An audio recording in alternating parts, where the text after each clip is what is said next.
15 লাখ টাকার চুক্তিতে হত্যা করা হয় স্বেচ্ছাসেবক দলের সাবেক নেতা আজিজুর রহমান মুসাব্বিরকে।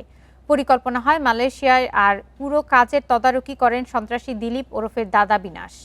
এসব কথা জানিয়েছে পুলিশ। তাদের ধারণা, কারওয়ান বাজার আর বসুন্ধরা সিটির ফুটপাথে চাঁদাবাজি নিয়ন্ত্রণের দ্বন্দ্বেই এ হত্যাকাণ্ড। 2024 সালের 25 ডিসেম্বর বসুন্ধরা সিটির সামনের ফুটপাতের দোকান ভাঙচুর, ককটেল বিস্ফোরণ ও অগ্নিসংযোগ করা হয়।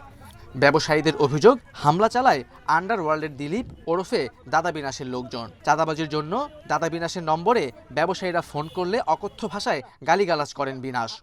আপনি কি স্বীকার করছেন যে এখানে হামলা আপনি চালিয়েছেন, আপনার নেতৃত্বে হয়েছে? হ্যাঁ, আমি স্বীকার করছি, আমি করছি। ওই হামলার ঘটনায় তেজগাঁও থানায় অজ্ঞাতদের বিরুদ্ধে মামলা করেন ভুক্তভোগী ব্যবসায়ী। স্থানীয়দের অভিযোগ, আওয়ামী লীগ সরকার পতনের পর কারওয়ান বাজার ও বসুন্ধরা সিটির আশেপাশের ফুটপাত নিয়ন্ত্রণ করতেন স্বেচ্ছাসেবক দলের নেতা মুসাব্বির। সেখানে নজর পড়ে দাদা বিনাশের। পুলিশ বলছে, মুসাব্বিরকে বসুন্ধরা সিটির ফুটপাত ছেড়ে দিতে বলেন দাদা বিনাশ। রাজি না হওয়াতেই তাকে হত্যা করা হয় বলে ধারণা গোয়েন্দাদের।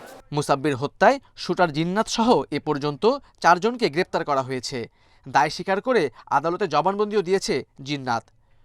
এছাড়া বাকি আরও 3 জন, তাদেরকে 7 দিনের রিমান্ডে আনা হয়েছিল।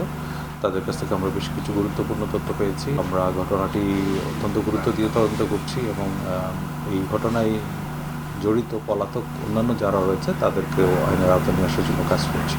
গোয়েন্দাদের দাবি, মুসাব্বিরকে হত্যা করতে মালয়েশিয়া থেকে 15 লাখ টাকায় খুনি ভাড়া করেন দাদা বিনাশ। জিন্নাতের জবানবন্দিতেও তার কথা উঠে এসেছে। এখানে আসলে অনেকগুলো বিষয় আছে, আমরা সম্ভাব্য সবকিছু মাথায় রেখে আমাদের তদন্ত কার্যক্রমটা এগিয়ে নিচ্ছি।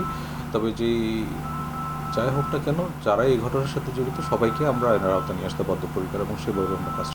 7 জানুয়ারি রাতে তেজগাঁওয়ে গুলি করে হত্যা করা হয় স্বেচ্ছাসেবক দল নেতা আজিজুর রহমান মুসাব্বিরকে। Khaled Raihan, independent news, Dhaka.